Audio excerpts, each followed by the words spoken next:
পর্যন্ত যা আপনি যদি নিয়ত করছেন নামাজ, এটার জন্য কিংবা সওয়াব পাবেন। যখন আপনি নামাজটা পড়বেন ডাবল সওয়াব পাবেন। আপনি যদি নিয়ত না করেন তাহলে আপনার জন্য এটা হবে না। সেটা কেন বললাম? আমাদের সমাজে একটা নামাজ কেন পড়ে না? বলে আমি নামাজে নিয়ত পারি না।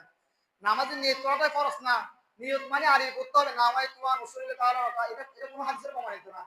আপনি চাইলে পড়তে পারেন, পড়লে সওয়াব আছে। আপনি যখন নিয়ত করবেন, আল্লাহ বলেন যে আল্লাহ রাসূল বলেন যে ইন্নামাল আমালু বিন্নিয়াত, বান্দা যেটা নিয়ত করে আল্লাহ সব জানতে পারে, দেখতে পারে। তাহলে আল্লাহ যেটা জানতে পারে, দেখতে পারে। আপনি যখন নিয়ত করেছেন আমি জোহরের নামাজ পড়বো, জুমার নামাজ পড়বো, তখন আপনি আসি নামায় তুয়ান উসুলিল্লাহ তাআলা রাকাতে সালাতে বলতে হবে না, অথবা নামায় তুয়ান উসুলিল্লাহ দিনমাতি বলতে হবে না।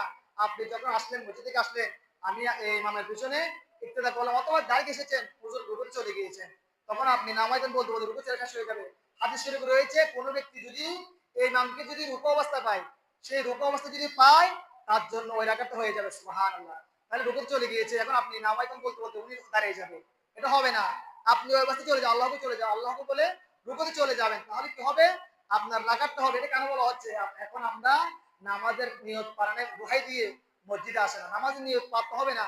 আপনি এখন আসবে, আস্তে আস্তে আস্তে আস্তে আপনার মন থেকে শীতল হবে, আপনার থেকে পড়তে মন চাইবে। আপনার জন্য নামাজের জন্য যে শর্ত, সেটা হচ্ছে কি? আপনার শর্ত হচ্ছে নামাজের 7টি ফরজ, 13টি ফরজ, 7টি আর 6টি। আপনার কাপড় পাক, শরীর পাক, নামাজের স্থান পাক, জায়গা পাক, 17 টাকা কিবলামুখী হওয়া, নামাজের ওয়াক্ত মতো নামাজ পড়া, এগুলো হচ্ছে আপনার জন্য ফরজ। আপনি যদি শরীর পাক থাকে, আপনি যদি ইমামের কাছে দাঁড়ায় যান, কবুল করার মালিককে।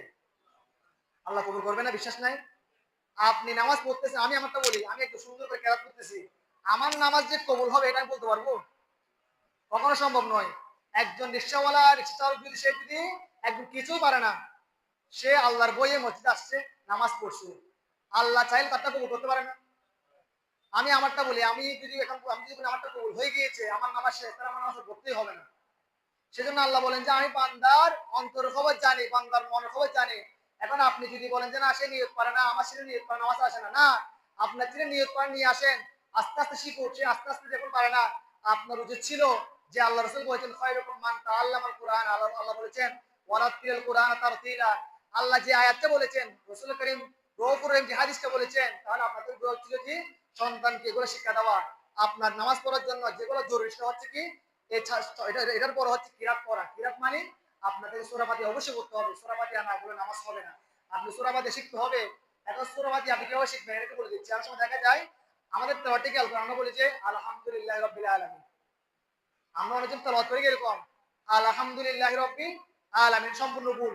আলা কখনো উচ্চারণ হবে না, এখানে আলহামদুলিল্লাহি রাব্বিল আলামিন। এটা অনেকগুলো সিস্টেম আছে, নিয়ম আছে।